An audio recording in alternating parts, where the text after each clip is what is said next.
Welcome back to Moose's Garage, guys. All right, no fun stuff, no race car stuff, no hot rod stuff today. My daily driver pickup broke a brake line Friday on the way home from work.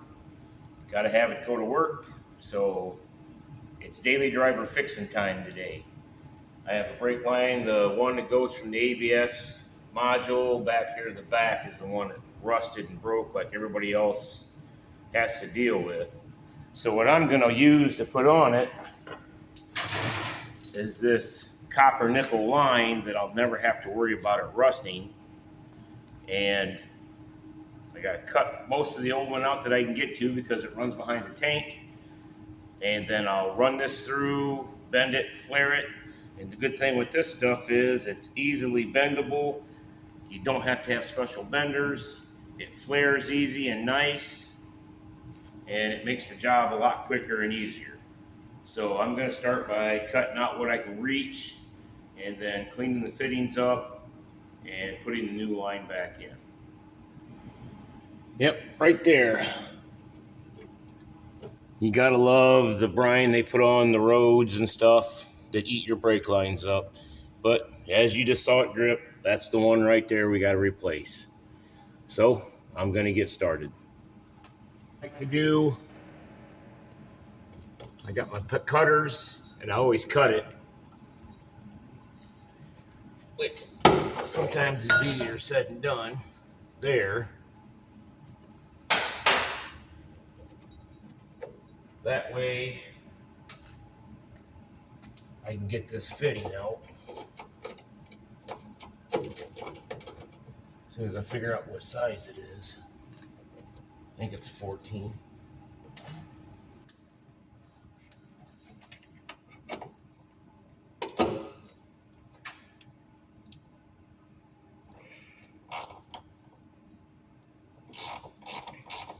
I always tighten the fittings up a little bit to break them loose, and then I'll loosen them, break, and then get them out.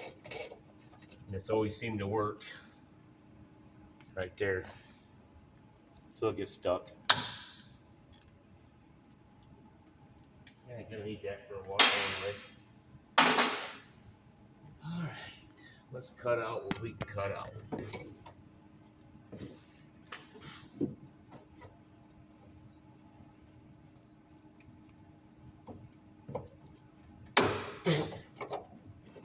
Gotta love rust.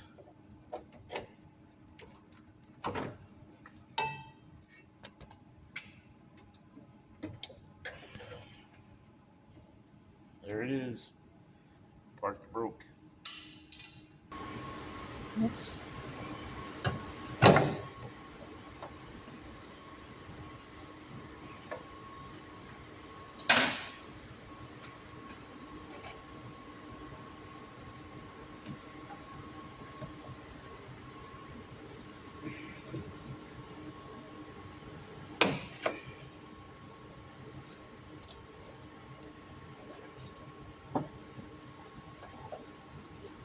All right, come out.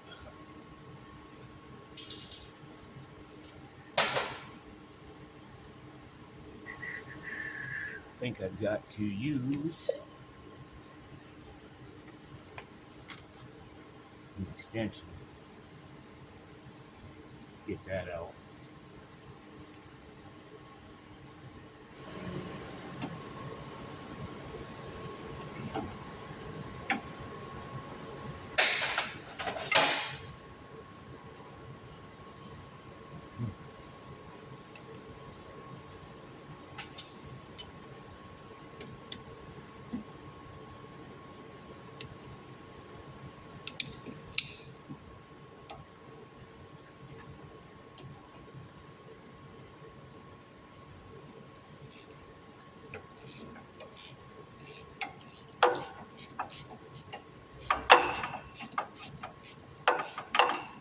That will be real fun getting back in and getting tight. On two-wheel drive, it's not too bad. Four-wheel drive, it sucks. Okay, the fitting's coming out of the ABS unit. I don't have anywhere I can get any new ones, So what I do is cut the end off like that, and then I clean it up with the wire wheel, and I'll show you how to get the line out.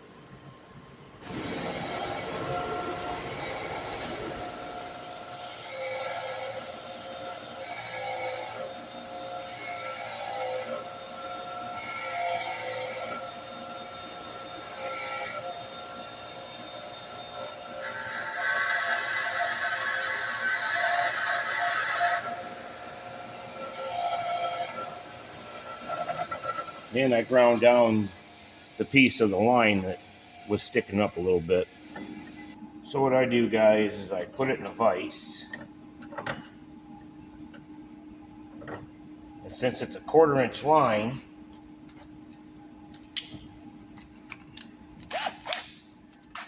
I get a 1/4-inch bit and just drill it out. So now the fitting is clean, the tube is out, the piece of line's out, and I'm going to be able to start running my line back to the back. But I'll probably start up front here at the ABS module, because that honestly is going to be the hardest part of the whole deal, is trying to get a wrench in there to get it tight enough. All right, so what I like to do, guys, is I get my line uncoiled and I start feeding it to the front. This is where it gets to be a lot of fun, because now I got to go up and try to figure out where the line's at. And I don't see it. Oh, shit. So sometimes I pull it back out. I put a little bit of a kink up in it. Well, a little bit of a kick, I guess. And then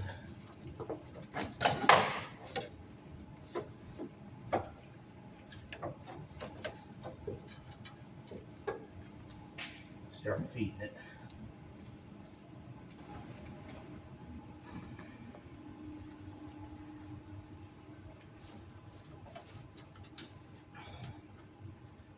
Okay. All right, I've got it fed through to where I got to be at the front. Let's raise it back up.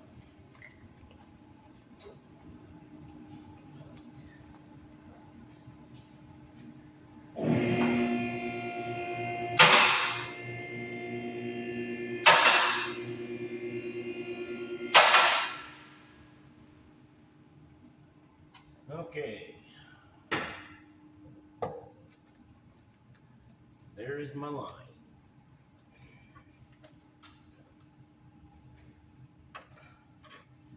I always pull enough down to where I can get it flared, because I can always pull it back to the back, which I'm going to do anyway. I'm getting a flare tool. And if you look right there, 3/8, 1/4, 5/16. We're doing 1/4.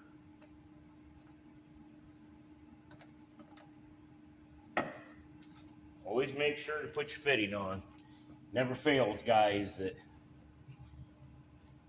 you do your best flare and you look up there and your fitting isn't on there. Everybody's done it. Everybody makes mistakes, but you fix it. And what you do is you take your piece right here and you put it up there and you make sure you got that much of the tube sticking out right there on your flare tool.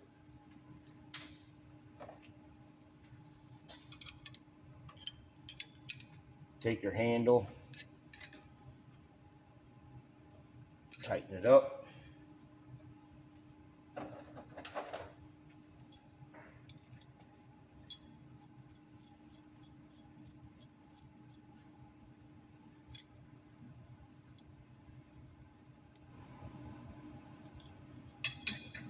Take your piece, put it on there,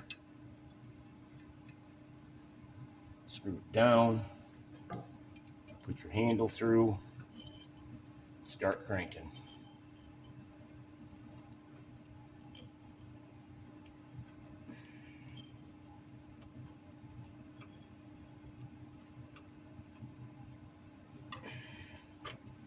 Unloosen it, because you're going to take this piece out, set it to the side because you're going to need it for the back one. This is what you get right here. So then here's the last part of the flare.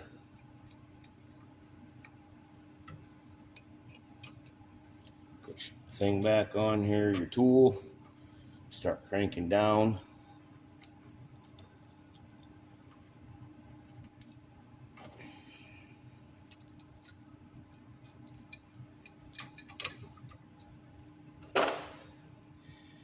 Take your holder off.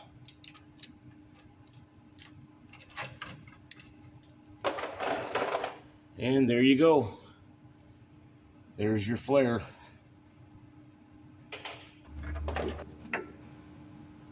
All right, guys, so what I'd like to try to do, we'll get a wrench. I like to take a 9/16 right here, because I kind of know what kind of bend I gotta have. And I put it on my fitting, and then I just kind of bend it like this. It's about where I think I've got to have it. So when I take it back up,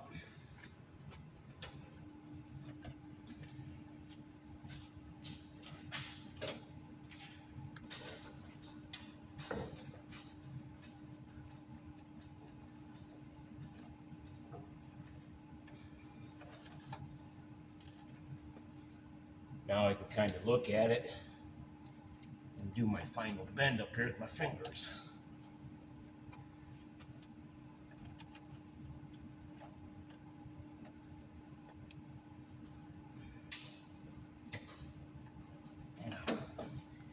I'm working in the one spot that is a pain in the rear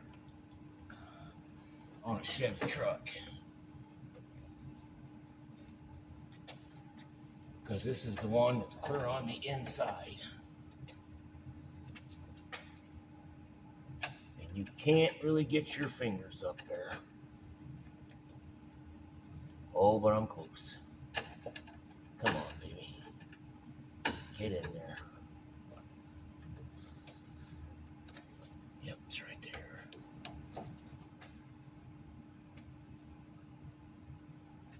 I don't know if that's straight or not. Gotta get another wrench. This is gonna be a pain.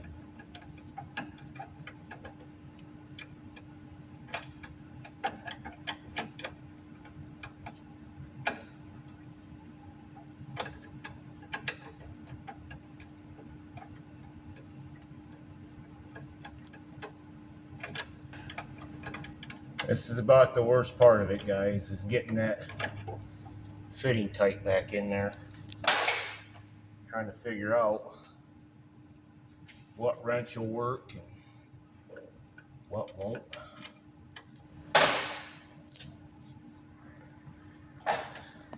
Gotta love brake fluid, said no one ever.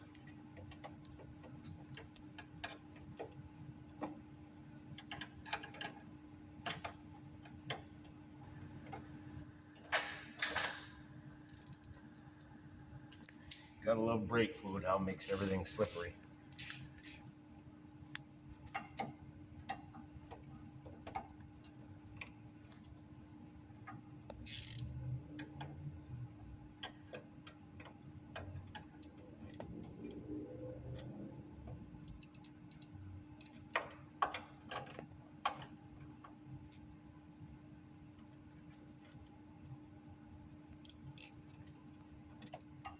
Okay, come on. Come back to me.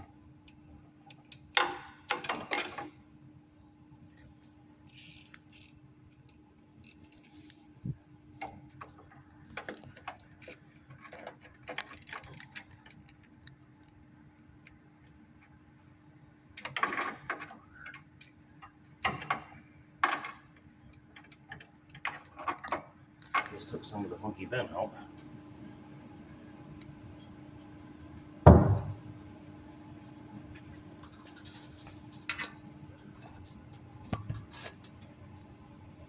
Okay. Get the tubing cutter and cut the line.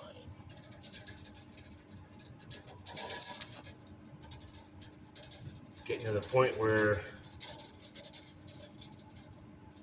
get it on, get brake fluid in it, get the bleeder screws loose, and then start bleeding. Get this last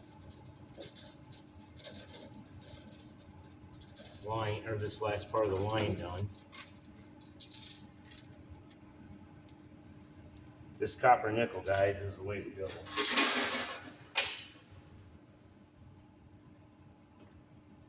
Doesn't rust. Where's my fitting? Almost did it. Do I want a tall fitting? Yeah. Just like before.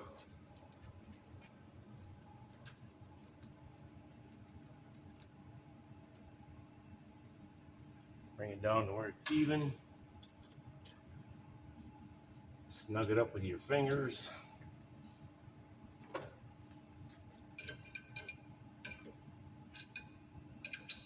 And this is how I tighten it down. Now, kit I'm using, if I can get it out, it's got a deburring tool. And after I cut it, I always like to deburr it.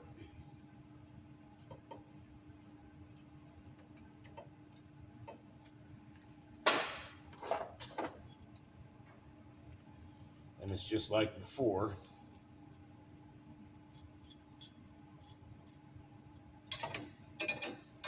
Put your tool on, put that point in the indentation on that.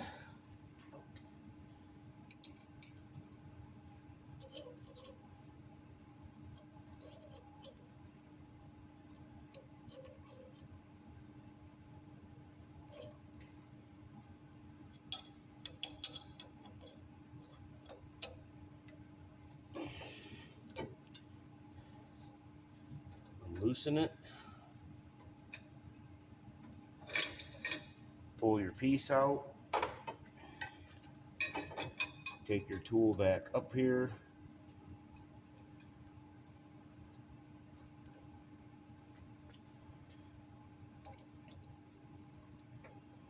Tighten it down again to finish your flare.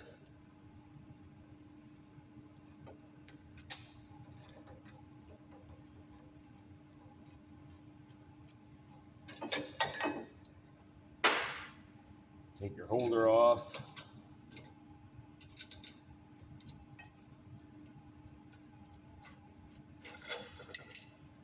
And there you go.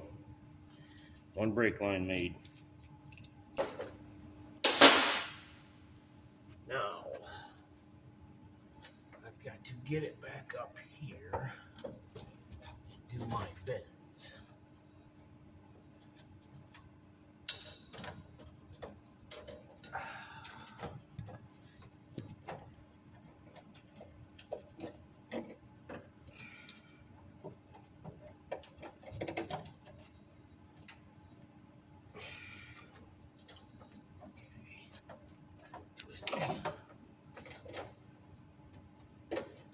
Come on. I'm going to have to let this down a little bit more. There it goes.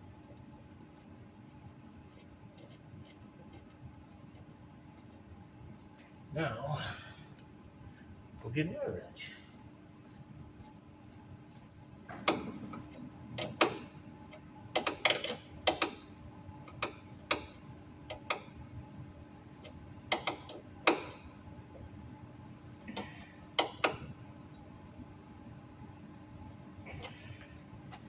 Then I take and I make my adjustments. just like that. Attach that back to there. I just don't want that to be touching. Yeah. And that's my brake line.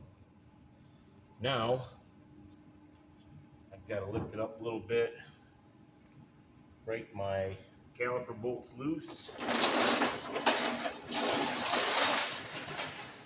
let it down, put brake fluid in it, and then have Michelle push the pedal so I can bleed it. Alright guys, brakes are bled. I had a fairly decent pedal, but what they don't tell you is you need to take to a shop, your vehicle to a shop, and see if it needs to have an automated bleed done, which works out the air bubbles out of the ABS unit and helps everything kind of firm up. So that's one thing I would highly suggest, is if you do your own brake lines and you still have a spongy pedal after bleeding it, take it to a shop, see if it needs to have an automated bleed done, and then have it done, and I'm telling you, it'll make a big difference in your brake pedal. This isn't what I wanted to spend my day on. I wanted to work on hot rods and race cars and stuff, but it's a daily driver. I got to get back to work Monday, so it had to be done. And I hope that what I showed you kind of helps you out and gives you guys an idea what it takes to replace a brake line. So, like, until next time, keep on hot rodding, keep building, have fun, and have a great day.